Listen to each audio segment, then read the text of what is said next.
오늘도 15장 사무엘상 15장 말씀으로 나누겠습니다. 15장 3절입니다. 지금 가서 아말렉을 쳐서 그들의 모든 소유를 남기지 말고 진멸하되 남녀와 소아와 젖먹는 아이와 우양과 낙타와 나귀를 죽이라 하셨나이다 하니 11절 내가 사울을 왕으로 세운 것을 우려하노니 그가 돌이켜서 나를 따르지 아니하며 내 명령을 행하지 아니하였으리라. 사무엘이 근심하여 영광을 원하여 보지리라. 17절 사무엘이 이르되 왕이 스스로 작게 여길 그때에 이스라엘 지파의 머리가 되지 아니하셨나이까. 여호와께서 왕에게 기름을 부어 이스라엘 왕을 삼으시고 22절 사무엘이 여호와께서 번제와 다른 제사를 그의 목소리에 충성하는 것을 좋아하시는 같이 좋아하시게 하였다. 순종이 제사보다 낫고 긋는 것이 순양보다 나은다. 28절입니다. 사무엘이 그에게 이르되 여호와께서 오늘 이스라엘 나라를 왕에게서 떼어 왕보다 나은 왕의 이웃에게 주셨나이다. 35절 사무엘이 죽는 날까지 사울을 하시니라 죽지 아니하였으니 이는 그가 사울을 위하여 슬퍼하였고 여호와께서는 사울을 이스라엘 왕으로 삼으신 것을 후회하셨더라. 16장 1절입니다. 다같이 여호와께서 사무엘에게 이르시되 내가 이미 사울을 보려 이스라엘 왕이 되지 못하게 하였거늘 내가 그를 위하여 언제까지 슬퍼하겠느냐. 너는 굴에 기름을 채워가지고 오라. 내가 너를 그들의 나라 이세에게로 보내리니 이는 내가 그의 아들 중에서 한 왕을 구하노니라. 네, 지난주에 저희들은 15장을 통해서 사울이 어떻게 그 마음이 하나님에게서 떠났는가를 좀 살펴봤습니다. 몇 가지로 다시 한번 보고 뒤에 못한 것 좀 하면 첫 번째 사울은 하나님이 간절히 원했던 하나님의 말씀을 들으라 하는 그것을 어긴 것을 봅니다. 그리고 이제 아말렉을 진멸하라는 그것이 인간적으로 이해가 도저히 되지 않았기 때문에 하나님 말씀은 틀렸고 내가 맞습니다 이러면서 그들을 다 진멸하지 않았습니다. 그리고 이제 그 모든 일들을 행할 때에 자기의 탐심과 자기의 유익에 탈취하기에 급급한 그런 마음이 그 속에 있었고, 더군다나 그렇게 하나님을 명령을 어기고 자기가 옳고 자기 유익을 위해서 하면서도 불구하고 그는 그것이 하나님을 위해서 한 것입니다라고 포장하고 위선했던 것을 지난주에 보았습니다.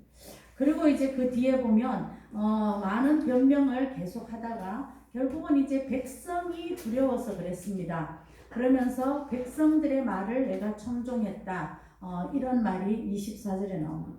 결국은 이 사울은 이제 마음이 하나님에게서 떠나면서 자기를 위한 기념비, 자기를 위한 좋은 것을 남김, 이런 것들이 하나님을 위한 것입니다라고 포장하고 합리화하다가 결국은 이제 오늘 사람 중심의 모든 것들을 결정하는 자로 되고 있음을 24절 뒤로부터 보여줍니다. 나는 백성이 두렵다. 그리고 백성들이 뭐라 할까? 사람들 앞에서는 나를 높여주면 좋겠다. 30절에 내가 혹시 죄를 지었어도 죄를 용서하는 것조차도 굉장히 형식적이고 마음이 전혀 가있지 않는 용서해서 지금 함께 가서 계속 나오죠. 예, 사람들 앞에서 예배는 좀 드려주면 좋겠다. 이 얘기를 계속 하는데 그 본심이 뭐예요? 사람들 앞에서 나를 창피하게 하지 말라. 수치 주지 말라. 내가 죄인이라도 사람들 앞에서는 나를 높여달라. 이것이 사울의 마음이었음을 그 30절에 보여줍니다. 그래서 사울이 이제 사무엘이 마지못해 돌이켜 따라가면서 그가 예배를 드렸는데 하나님이 없는 예배였다. 예배는 드렸는데 예수님이 없어요. 요새 학자들이 많이 쓰잖아요. 예수 없는 기독교가 참 얼마나 슬픈 일인가. 회개 주의 없는 예배를 드렸다. 전혀 자기의 속을 살펴보지 못하는 예배를 드렸다. 마음이 없는 예배를 드렸다. 마음은 딴 데 가 있었다. 그죠? 예. 혹시 저희 중에도 그런 사람이 있을까? 하나님이 원하는 것은 영과 진리로 예배드리는 거잖아요. 성령 안에서 진리가 무엇인가 갈망하면서 성부 하나님 앞에 성부 성자 성령이 그런 의미 앞에 예배드리는 하나님이 우리가 요한복음 4장에 그렇게 예배드리는 자를 looking for 한다고 그러잖아요. 잘 없어. 그래가지고 하나님이 찾으신다. 누가 나에게 그런 마음으로 드리는 예배, 정말 인간의 겸손함을 가지고 하나님 앞에 나오는 예배를 누가 드리는가 하나님이 찾고 계신다. 오늘 지난주 사울이 이렇게 하나님에게서 마음이 떠나서 자기의 이익과 자기의 합리와 그 다음에 형식적인 예배, 사람 체면과 눈치와 이런 것만 남은 껍데기 신앙으로 전락하는 모습들을 봤습니다. 오늘은 이제 같은 그 장이지만은 그를 통하여서 보여지는 하나님의 마음을 한번 보고자 합니다. 여러 가지가 있는데 하나님에 대해서 우리가 한번 봤으면 좋겠습니다. 첫 번째는 이 하나님이 하나님의 주권에 대해서 지금 얘기하고 있습니다. 하나님이 지난주도 말했지만 아말렉이 엄청난 죄악을 그때 출애굽 400년 전에 저질름과 동시에 지속적으로 나쁜 일을 계속 해왔기 때문에 하나님이 참다가 이제 주권적으로 그들을 진멸하기로 결정하신 것을 봅니다. 이것은 지난주도 말씀드렸지만 하나님의 심판은 반드시 있다. 네. 이 세상에 심판이 없다면 어떻게 될까요? 네. 모두 다 그냥 용서하고 영생을 준다면 어떻게 될까요? 네. 히틀러도 살아있고 무솔리니도 있고 레닌도 있고 막 엄청난 살인을 저지를 사람도 있고 이러면 결국 그 세상이 그냥 지옥인 거예요. 네. 결국은 선한 사람들은 다 사멸되고 있는. 그래서 하나님이 끝에 심판이라는 것을 정해놓으셨기 때문에 세상이 지금은 불공평하고 지금은 너무나 이 세상이 보기 힘든 일들이 많이 일어난다 할지라도 하나님은 언젠가 심판해 주실 것이라는 것, 그것이 성도들, 진실한 성도들의 간절한 소망이고 기도잖아요. 그래서 계시록에 보면 성도들이 뭐예요? 하나님 언제까지 참으시, 어느 때까지입니까? 이렇게 기도하잖아요. 그것이 참된 이 세상을 살아가는, 이 세상에서 억눌리고 착하게 살지만 이 세상에서 힘들어하고 있는, 믿음을 지키지만 이 세상에서 여전히 고통 중에 있는 많은 사람들의 진실한 기도가 그거죠. 하나님 어느 때까지 하나님이 참으셔서 이 심판을 언제 시행하시겠습니까? 주의 나라가 언제 옵니까? 주의 나라가 임함은 믿는 자에게는 부활이요 영생이요 생명이지만 악하고 행하지 못했던, 하나님을 거부했던 많은 자들에게는 그것이 심판의 시간이 동시에 된다는 거죠. 양면이. 그래서 오늘 첫 번째는 하나님은 주권적으로 그 모든 일들을 섭리하시고 개입하시고 반드시 처리해내실 것인데 거기에 두 가지가 같이 있을 것이다. 하나는 하나님의 공의로움과 하나는 하나님의 사랑인 긍휼이 같이 있을 것이다. 그런데 하나님이 누구에게 긍휼을 베풀고 누구에게는 공의를 시행하셔서 심판하실 거라는 문제에 있어서 우리는 다 죄인이기 때문에 다 심판 안에 가둬질 수밖에 없는 존재이지만 하나님이 뭐죠? 그런 것들이 있음을 시인하고 그 하나님의 주권이 있음을 아는 자, 그 주권이 있음을 믿는 자들은 하나님이 그들을 용서하시기로 결정하셨다. 이것이 하나님의 섭리잖아요. 악이든 선이든 다 살려주는 것이 선이 아니라는 거예요. 그게 사랑이 아니라는 거예요. 하나님이 그렇게 결정하셔서 그래 내가 그 모든 것들을 처리해낼 것이라는 것을 믿는 자, 그것을 바라보는 자, 그것을 소망하는 자들을 하나님이 가려내실 것이다. 이것이 하나님의 결정이었습니다. 오늘 그 하나님의 주권적인 역사가 오늘 이 진멸 안에 있고 그것을 또 따르는 자와 따르지 못하는 자가 나눠지는 것이 여기 보여집니다. 첫 번째는 하나님의 주권적인 섭리예요. 그런 것들이 사실은 우리가 내 인생을 돌아봐도 또는 세상을 잠깐 봐도 이해가 안 되는 일이 세상에 너무 비일비재하잖아요. 그때 우리가 하나님의 초월적인 영역의 다스림과 섭리가 있을 것입니다. 이것이 믿음입니다. 왜? 우리 하나님은 전능하시고 초월적이시고 모든 것들을 주관하시고 주권하시는 분이기 때문에 나는 이해가 안 돼도 하나님의 편에서는 아직 더 참으시고 아직 더 기다리시고 이런 모든 섭리하심이 하나님의 영역 안에 있습니다. 내가 이해 안 된다고 하나님을 함부로 틀렸다 하지 않겠습니다. 이것이 첫 번째 우리에게 원하시는 믿음입니다. 하나님은 인간이 그 주권과 능력과 권능 아래 있으면서 다 이해하지 못해도 하나님은 하나님이십니다. 이것을 고백하기 원합니다. 인간이 예수님이 머리카락 하나도 흰 머리카락을 검게 자동으로 만들지 못하면서 또 너희의 키도 스스로 본인이 크게 하는 일들을 그렇게 못하면서 이런 말 하셨잖아요. 그러니까 우리의 바로 앞의 미래도 알지 못하면서 온 우주 만물을 어떻게 섭리하고 주관하고 역사하시는가에 대한 그 경외로움, 그런 것들에 대한 믿음을 가져야 됩니다. 그것을 딱 따져서 내가 이해해야 믿겠다는 것은 인간이 자기 뇌의 10%도 모르는데 10%도 지금 나머지 90%는 거의 어떤 영역인지 아직 파악도 못했다는데 너무 오만한 것이다, 이렇게 얘기하는 겁니다. 첫 번째 말씀은 하나님은 나의 주권을 인정하라. 내가 섭리하고 내가 너희들보다 초월적으로 온 우주 만물을 다스리고 경영하는 것을 인정해야 한다. 그것이 믿음이다. 그렇게 말씀합니다. 두 번째는 이제 하나님의 아픔을 얘기합니다. 그것들을 인정하지 못한 이 사무엘에게 11절에 왕으로 세운 것을 내가 후회한다, 이렇게 얘기했어요. 이 후회라는 말은 신학적으로는 신인동형설이라고 그래가지고 하나님이 손이 있고 발이 있고 그렇지 않잖아요. 그러나 하나님이 손이 짧냐 발이 짧냐 이렇게 얘기하듯이 하나님에게 손발이 없지만 영이시지만 우리가 인간적인 그런 표현을 사용해서 쓰듯이 하나님에게는 후회라는 건 없어요.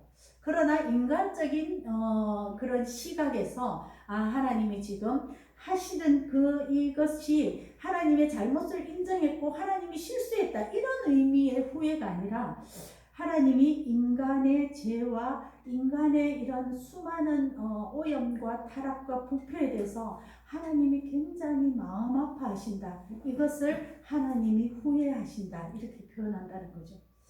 그래서 이 하나님의 후회하심은 결국은 하나님이 그 인간이 이해 못할 주권으로 온 세상을 섭리하고 가실 때에 그 인간이 이것을 나의 이성과 인간의 그것으로 이해가 안 된다고 해서 하나님 앞에 교만하게 하나님이 틀렸다, 하나님을 떠난다, 이런 일들을 감행할 때에 하나님이 굉장히 마음이 아프시다, 이것을 하나님이 후회하신다, 이렇게 표현한다는 거예요. 하나님의 안타까운 마음과 슬픔을 얘기합니다. 지금 사무엘이 계속 슬퍼했고 근심했고 온 밤을 부르짖었고 35절에도 굉장히 슬퍼했다는 말이 나오듯이 그것은 곧 사무엘의 마음과 동시에 하나님의 마음이라. 아무리 인간에게 설명해줘도 너희들이 이해 못할 그런 일들이 이 세상에 굉장히 비일비재할 텐데 그런 것 가운데서 내가 이해가 안 된다고 하나님을 함부로 재단하고 판단하고 떠나고 이런 것들에 대해서 하나님이 굉장히 슬퍼하신다. 이 하나님의 후회하심은 노아 홍수 나기 전에도 일어났습니다. 인간의 모든 생각이 죄악밖에 남지 않았다. 그래서 하나님이 인간을 만드신 것을 후회하셨다. 너무 안타까워하셨다. 이렇게 얘기하십니다.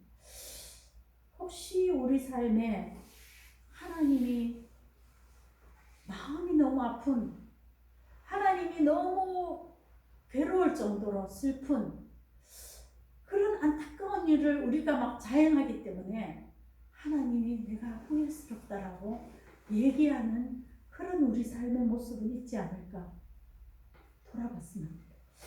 하나님은 오늘 사울의 이 엄청난 아까 봤던 그 마음 떠남의 진행에 있어서 하나님은 내가 참 마음이 아프다, 내가 참 후회스럽다 이렇게 말씀하셔서 그 사울과 함께 이제 일하는 것을 사울이 먼저 떠났다 그랬거든요. 그것을 못함을 하나님이 마음 아파하셨다. 세상에 살면서 우리는 인간은 실수하기 때문에 사람들의 마음을 때로 많이 아프기도 합니다. 또 뭐 저도 누군가에 의해서 또 저도 누군가를 마음 아프게 할 때가 있습니다. 그러나 살면서 하나님의 마음을 아프게 하는 것만큼 참 치명적인 것은 없습니다. 왜? 하나님이 온 우주의 주인이시고 모든 것들을 섭리하시는데 그 하나님을 거부하는 것만큼 가장 큰 잘못은 없다는 거죠. 그래서 오늘 여기는 하나님이 얼마나 아프셨는가를 거듭거듭 설명합니다. 그러면 이제 하나님이 원래 원하셨던 것은 무엇인가? 세 번째, 하나님의 원함을 한번 살펴보기로 합니다. 그것은 첫 번째에 전인적인 믿음이라고 적혀있죠. 네, 전인적인 믿음, 이것을 하나님이 원하셨다. 어떠함에도 믿는 것도 전인적인 믿음이겠죠. 첫 번째는 이렇게 되어 있어요. 17절에 네가 사울이 왕이 스스로 작게 여길 그때에 하나님이 당신을 왕으로 삼았다. 이 얘기를 사무엘에게 합니다. 하나님의 진짜 원함은 무엇일까요? 인간이 내 자신이 얼마나 작은 존재인지를 알고 자기 스스로를 작게 여길 줄 아는 것, 그것을 하나님이 원하신다고 되어 있어요. 자기보다 하나님이 더 크시고 내 생각이 미치지 못하는 곳에 하나님이 계신다. 그리고 그것을 깨달으면서 나는 정말 무지합니다. 사실 이렇게 보면요, 인간이 정말 모르는 게 많은데도 불구하고 스스로를 무지하다고 느끼는 사람이 많이 없다는 것. 이게 우리의 죄악입니다, 사실. 모르는 것 투성인데도 다 자기보다 하나님보다 자기가 더 많이 아는 것처럼 이렇게 하는 게 그게 죄지야, 사실은. 그런데 바른 깨달은 뭐예요? 내가 스스로 얼마나 무지한 존재인가? 내가 얼마나 스스로 작은 존재인가? 나는 무익한 인간이라 하나님 앞에 종으로 여김을 받지 못할 정도로 그런 존재인가를 자기를 먼저 바로 돌아보고 하는 것, 그것이 하나님이 첫 번째 원한 마음이었습니다. 하나님의 원함은 내 자신을 바로 보는 것, 내가 어떤 존재인지를 바로 아는 것, 그것이 하나님의 원함이죠. 그렇게 볼 때 우리는 나는 얼마나 작은 존재인가가 저절로 보인다는 거예요. 이 세상에 살려고 하기 위해서 뭔가 된 것처럼 떵떵거리는 것처럼 아는 것처럼 하지만 사실 혼자 가만히 있으면서 하나님 앞에 자기를 돌아보면 모르는 것 투성이, 죄 투성이, 못난 것 투성이, 이런 무지의 투성이 우리를 볼 수밖에 없다는 것, 그런 것 앞에 직면해야 된다는 것, 그 나를 먼저 깨달아야 된다는 거죠. 그게 첫 번째 하나님의 원하십니다. 두 번째는 뭐죠? 그의 목소리를 청종해야 된다.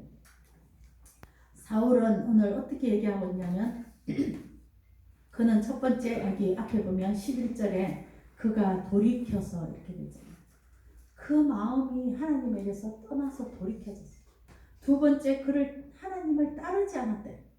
하나님의 목소리를 들을 마음이 없었기에 하나님을 따르지 않는 거예요.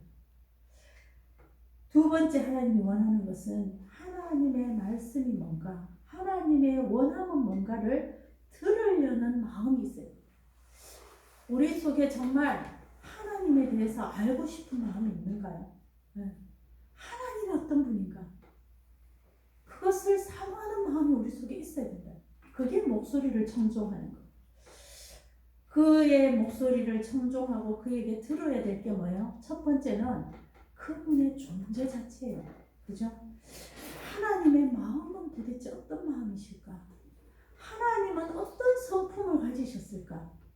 우리가 어떤 사람을 좋아하고 사귀게 되면 그 사람은 무슨 생각을 할까? 그 사람의 마음은 뭘까? 그 사람은 어떤 성격일까? 네, 그 사람은 어떤 성향의 기질일까? 이런 걸 알고 싶어 하듯이 우리가 하나님 앞에 하나님을 원하고 하나님을 사랑하고 그분이 우리의 구세주인 것을 믿는다면 하나님의 마음은 뭘까? 하나님은 도대체 성품이 어떠실까? 하나님의 속성은 뭘까? 그분이 거룩하고 영광스럽고 전능하고 뭐 이 모든 것 무소부재하시고 이런 모든 것들이 그냥 나열되는 단어가 아니라 거룩함이란 뭔가? 그분의 영광이란 도대체 뭘까? 이런 그분의 존재 자체에 대한 것들을 들으려는 마음이 있어요. 하나님에 대한 관심이 하나도 없어. 그런데 하나님에게서 얻는 건 너무 관심이 많아. 이게 우리 크리스찬의 문제들이잖아요. 하나님은 먼저도 중요한 것은 나의 목소리를 들으라. 나는 어떤 사람이고 어떻게 세상을 다스리고 내 마음은 어떻고 나의 성품은 뭐고 하나님은 어떠신가? 이거가 알고 싶지 않니? 그거가 두 번째 목소리를 듣는 겁니다. 그거는 두 번째는 하나님의 사역. 하나님은 도대체 이 세상을 어떻게 역사해 가시는가? 하나님의 인도 방식은 뭔가? 하나님은 세상에 사람을 만들고 무엇을 성취해 가시고 무엇으로 결론 나기를 원하시는가? 이런 모든 것들의 하나님의 사역의 방법에 대해서 내 구원받으면 땡이지 이게 아니라 하나님은 어떻게 역사를 이루어 가셔서 무엇으로 결말내기를 원하시고 무엇으로 우리를 인도해 가시기를 원하시는가? 그 역사 방법이 성경에 다 기록되어 있잖아요. 그거를 좀 들어봐라. 그 다음에 세 번째는 첫 번째는 자기의 마음, 나의 마음을 겸손하게 내가 얼마나 작은 존재인가를 알아라. 두 번째는 하나님이 어떤 분인가 들으려고 하라. 그 다음 세 번째는 순종하라 돼 있잖아요. 목소리 청종이라. 그 다음에 순종이라. 순종은 좀 더 나간 겁니다. 예, 마음을 겸손하게 하고 그 다음에 하나님에 대해서 알고 싶어하고 그 다음에 세 번째는 결단하는 거예요. 이 순종은 삶의 방향을 그렇게 바꿔가는 겁니다. 이 순종이 사실 굉장히 어렵습니다. 그냥 명령을 해라 하지 마라를 지키는 거를 넘어서는 얘기가 순종이거든요. 순종의 첫 번째 뭐죠? 생각의 변화예요. 생각의 변화. 믿음은 결국 변합니다. 변화. 예수 그리스도를 믿었는데 내 생각이 하나도 안 바뀌었어. 믿는지 물어봐야 됩니다. 나한테. 50년 믿어도 안 바뀔 수 있어요. 믿음이라는 것은 순종을 갖고 오는데 이 순종은 변화이다. 변화. 첫 번째는 생각이 바뀌어요. 생각이 안 바뀐 크리스찬이 정말 많잖아요. 그러니까 하나님이 영원하신 하나님이 영원의 시각에서 이것이 맞다라고 가르쳐 주는 것은 틀렸고 내가 20년 30년 배워오고 살아오고 습관되어 오고 이것은 맞다. 그것을 고집하고 있는 게 생각을 바꾸지 않는 거잖아요. 크리스찬의 굉장히 중요한 순종의 첫 번째는 생각이 바뀌어야 됩니다.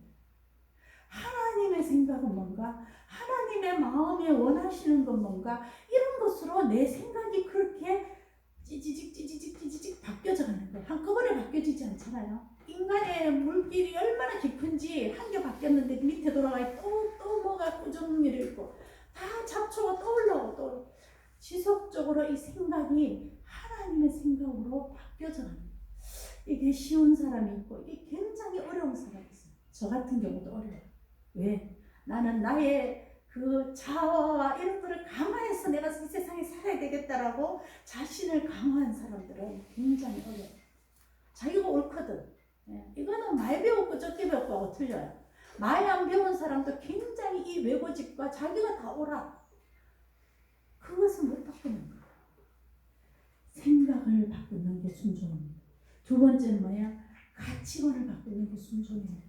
생각이 바꿔져서 이제 살아가는 방식의 목표와 무엇이 중요하고 무엇이 중요하지 않은가, 이게 가치관이잖아요. 그것이 하나님이 원하는 것이 중요하게 여겨지는 쪽으로, 그것은 세상이 아니라 하나님 원하는 것, 그것이 더 중요한 것이다. 그렇게 가치관이 변화되는 거예요. 굉장히 더 이 순종도 사실은 쉽진 않아요. 그다음 세 번째가 뭐예요? 인격이 변화되는 거예요. 사람만큼 바꾸기 어려운 거 없잖아. 내 자신이, 하나님이 결국 우리에게 원하시는 게 뭘까요? 뭐 이 세상에 빛과 번쩍한 뭘 하는 게 아니라 너의 마음을 기경해서 너가 하나님의 사람을 닮은 사람으로 변화되어져는 거예요. 인격이 바뀌어져는 거예요. 이것도 쉬운 사람이 있고 어려운 사람이 있어요. 저는 어려운 사람 중에 속합니다. 그러나 방향은 그렇게 결정해서 하나님 저를 그렇게 바꾸어 주십시오. 네, 생각을 바꾸겠습니다. 가치도 바꾸겠습니다. 그 다음에 인격도, 이 좁아터진 것, 이 자기밖에 모르는 것, 이 세상에서 살라고 바둥해서 내 이익에만 급급한 것, 이런 모든 인격들을 하나님 변화시켜 주시길 원합니다. 이게 순종이에요. 네 번째가 실행의 순종입니다. 그렇게 해서 어떤 식으로든지 삶을 살아가는 모든 방식들이 바뀌어져 있는 거예요. 이렇게 결정하는 거예요. 이렇게 결정하는 게 세상의 결정이라면, 아니, 나는 하나님 앞에서 이렇게 결정할 거야. 돈도 이렇게 쓰는 게 세상의 결정이라면, 아니, 나는 하나님 앞에서 이렇게 쓰겠습니다. 이것이 실행의 결단이에요. 이거 하나님이 원하시는 일이에요. 첫 번째는 네가 어떤 존재인 줄 알고 마음을 스스로 작게 여기라. 그것이 인간의 본 모습이고 본질이고, 두 번째는 내가 무슨 생각을 갖고 있는지 나를 배워라. 그래서 큐티하는 게 뭐예요? 하나님, 내가 이거 하겠습니다, 저거 하겠습니다는 나중 일이고, 하나님 어떤 분인가? 하나님 마음은 무엇일까? 내가 그걸 좀 배워야 되겠다. 이게 성경 보는 목적의 대부분이에요, 사실. 그게 목소리를 듣는 거예요. 하나님의 존재, 하나님의 사역하심. 그 다음에 세 번째는 뭐예요?